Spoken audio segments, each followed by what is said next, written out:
Good morning, you're watching Sky Sports FC. It was just what the doctor ordered for Liverpool at the weekend, ahead of a potentially treacherous run of fixtures against Real Madrid and Manchester City. Our guest, Tim Sherwood, is still with us. Tim, is it crisis over at Anfield? Liverpool kicked off a massive week for the club by ending their Premier League losing streak at home to Aston Villa. But captain Virgil van Dijk has hit back at Wayne Rooney, calling his criticism of senior players, including himself, lazy during this difficult spell.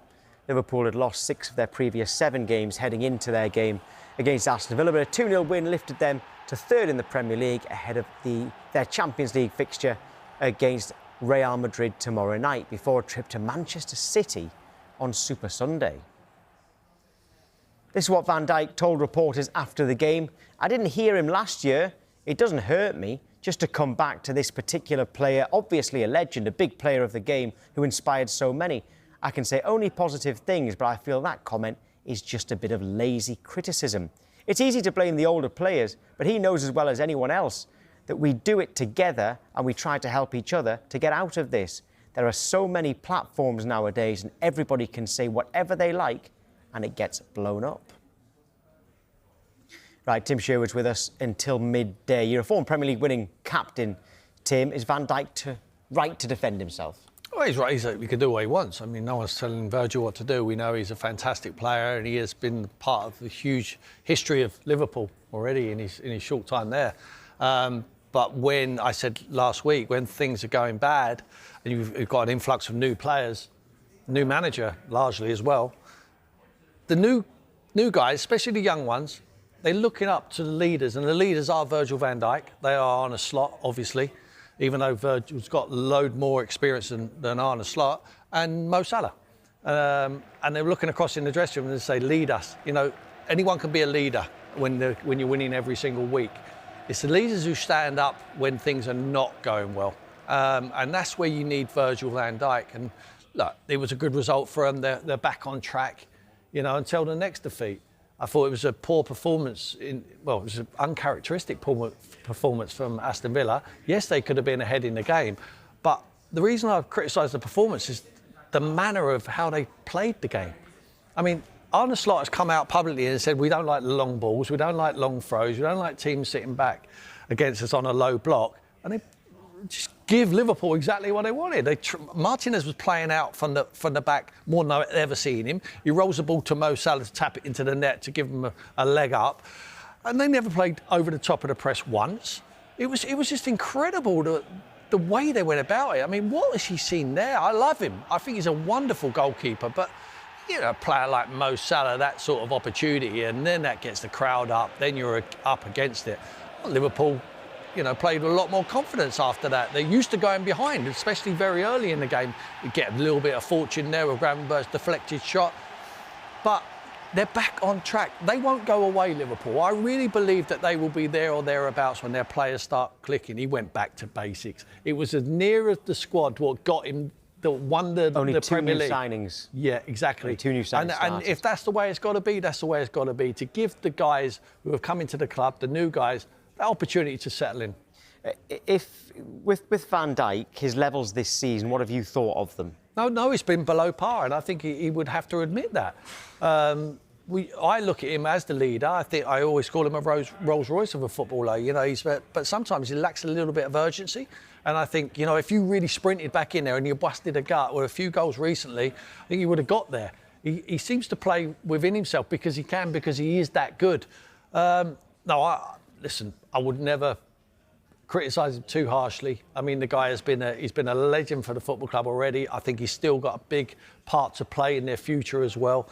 But like I say, when things are not going well in a dressing room, you do, as players, when I was a young player, I'd look up to the experienced ones, to the leaders. He's wearing the armband. Doesn't matter who wears the armband, you've got leaders within that dressing room. Like recently, I've looked at their squad and, you know, Jordan Henderson, when they're having a bad run, you needed a player like him, you know, to come into that squad, especially when Gravenberch was injured. You know, it's all right in hindsight looking at it. I mean, you would say, and like I would have said, Jordan Henderson finished at that club, go and get a career somewhere else. He's gone abroad, he's come back to Brentford, he's doing wonderful for them.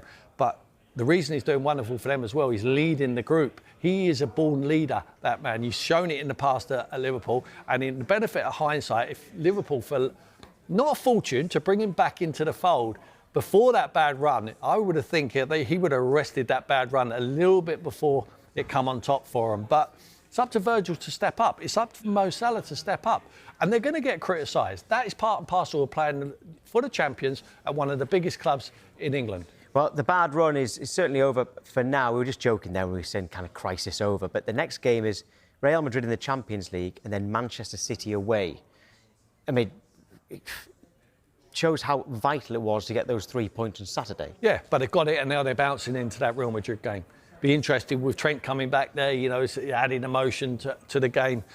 I fancy him against Real Madrid. I think Real Madrid will. One thing you're not going to get, you're not going to get any low. You got no long throws. You're not going to get any long balls, and you're not going to get a low block. They're going to come out and they're going to play, and they're going to play on the front foot, and they're going to try and beat you. And I think that's exactly what plays into the hands of Liverpool. Of course, they've got wonderful talents all over the pitch, but so have Liverpool. OK, well, Sky Sports have partnered with Finalysis, an app where passionate fans share their opinions on their clubs. You can represent your club. Scan that QR code or visit the Sky Sports app. For more details, we can speak to Liverpool supporter Connor Ray now. Hi, Connor. How big was that win on Saturday? Yeah, it was massive. I think it was most needed, right? I think even just looking at the table, looking at the where we could have ended up if we'd have lost that game, we're down in kind of I think 11th, and if we win it, we jump up to 3rd. Like, it's so compact, and every point is crucial at this stage of the season. So it's it was a massive result, absolutely. And what did you make of the starting lineup? Only 2 new signings in it. I think, I saw a lot about this in the build-up to when the team was announced, and then afterwards as well. With I think it's important to remember Isak, Frimpong and Leone are all injured, right? So there's no chance that they were all going to get in the team. And Kirkes needed taken out of the team as well, based on his recent form, because he hasn't been playing well. And I think Slot's done him a favour there, taking him out of the team. Really, I was glad to see that one. And then I was surprised when the starting lineup was announced and Wirtz wasn't in it. But Slot went back to basics with that midfield, and he got it right in the end. So what do I know? Connor, you see Virgil's come out and he's criticising Wayne Rooney for the comments he's made. Have you been a little bit disappointed with him this season, with his leadership? I've been disappointed with his form. I think I said last time I was on with you guys that, you know, his poor run of form had coincided with really bad timing in terms of our dip as well in form. And I think that he needed to step that up himself a little bit. And it was unfortunate timing all round. That said, though, I think in terms of leadership, I actually think he's stepped up. I think he's been really, really honest this season about how poor we've been at times. He was the one who called the players' meeting as well, middle of last week as well, that Szoboszlai came out and talked about. So I think as a captain, you know, we don't see what goes on behind closed doors a lot of the time. But he obviously has been taking those steps to try and get the players back up to the level they need to be. And you can see him on the pitch when he's trying to pull people in line as well. He was much better at the weekend, which was a welcome return to form for him, and hopefully he carries that on. Connor, we're going to try to come back to you in a bit because we can hear you fine, but you are frozen. It just looks a little bit the win at the weekend. Just a quick one on that team selection before we move on to the Real Madrid game. What do you read into the fact that Wirtz wasn't trusted to start, but he still sees Salah as undroppable? Yeah, I think Salah proved in that game.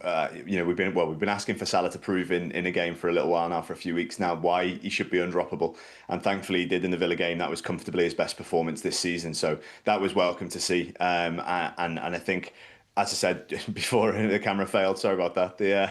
The going back to basics for Slot was important. I had Tim talk about it just before with West Ham as well, and how it yielded results for them last night as well. And that's what he did with that midfield, keeping Salah out on the wing and going back to a team that's as close as possible to the team that won the league last season. I was surprised to see Wirtz not starting, but as I say, it worked. So what do I know? That's why Slot's paid the money to manage the team, and I'm not. Connor, who plays if Wirtz plays? Who would you left out? I would have left out before the Villa game. I'd have left McAllister out because I think he's been on a torrid run of form himself lately. He looks a he had looked, I should say, before the Villa game, a shadow of the player he was last season. But the Villa performance was massive for him. Again, I thought he really stepped up and was back up to the performance levels that he was showing last season.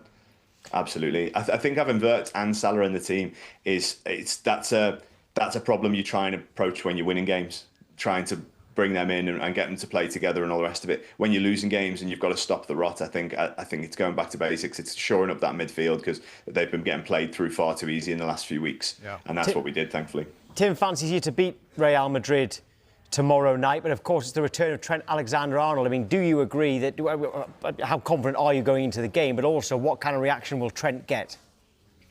I think the reaction will be quite a hostile one. I think there was a lot of debate at the end of last season about whether the fans in the stadium were right or wrong to boo him, given all the kind of fallout around the transfer saga and all the rest of it. I have my own views on that. I think it was fair enough to call him out on that at the time. But then I think the way he left and the final game was much nicer, and that was the right way for everyone in the end of it. I think now he's no longer a Liverpool player. We don't owe him that same respect. I think there's plenty of examples of players coming back to play against their old team, who have had far less impact and far less ties to the club, that have also been roundly booed by the ground, because it's something that can give you the upper hand in a game, and that's what the crowd are there to do, isn't it? So I think he'll get quite a hostile reaction, and I'll be going tomorrow as well, so I'll probably be contributing to that, I've got to be honest. But and I think what Tim said before about the style of play of Real Madrid and City, I think whilst they're two massively difficult games for the club, they couldn't have come at a better time, I think, to be honest. The way that they're not going to play out from the back, as Tim says, they're not going to try and adjust their play to rely on set pieces. They're going to try and play through us. They're going to come out and play football, and that's exactly what we need. That's how we got so many good results last season before teams switched up their style against us. So hopefully, I think it's 2 wins out of 2 for us.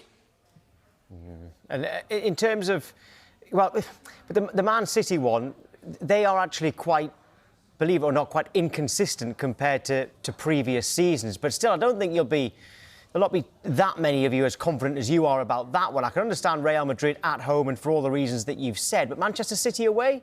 I mean, that one win at the weekend has really filled you with confidence. Yeah. That's what happened. You shocked me a little bit there. You caught me off guard there when you said you're going to win them both.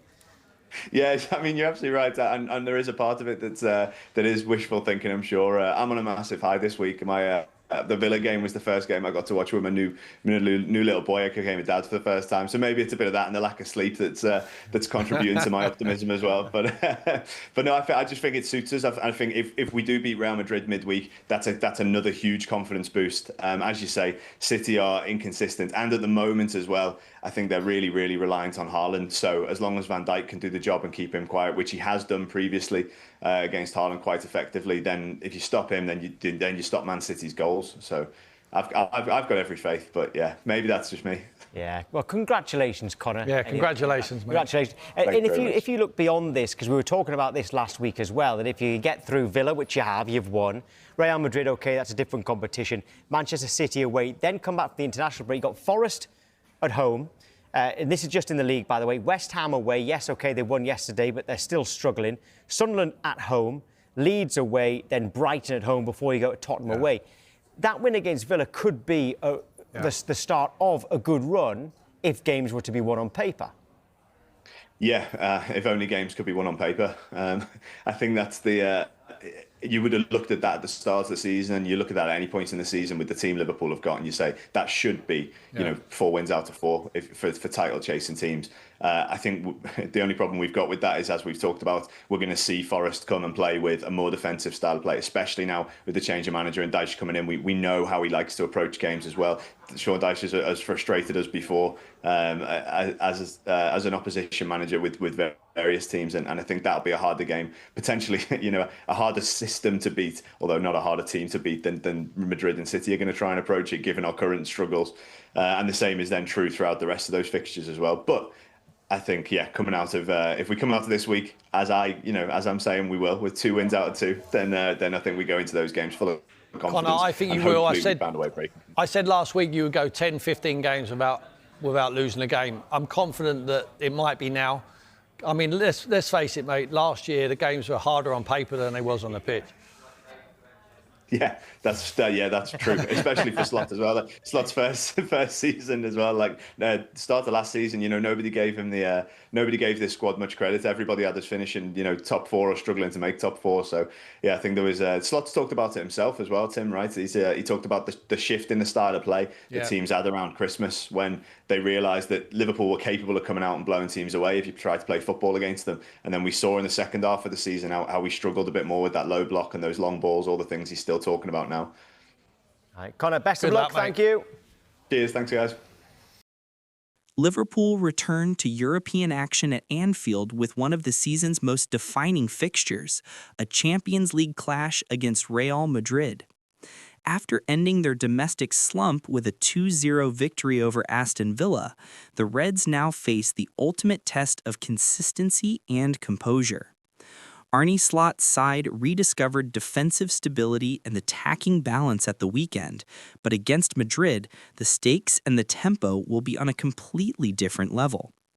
In terms of team news, Liverpool are still without Jeremy Frimpong, who remains sidelined with a hamstring injury.